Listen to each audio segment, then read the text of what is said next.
A car belonging to a journalist was vandalized and 2 laptops were stolen by unidentified miscreants outside the Shillong Press Club in Lower Lachaumiere around 9 p.m. on Monday. The assailants reportedly smashed the left rear window of the vehicle and stole 2 laptops stored in a bag which also contained hard drives and other valuable items.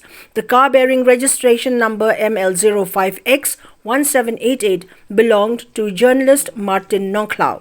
He had parked it on the roadside near the press club while he briefly went inside to lock up the premises and bid farewell to colleagues. Upon returning just minutes later, he found the window shattered and the items missing. Martin Nongklau has filed an official complaint at the Sadar police station and an investigation is underway to identify the culprits.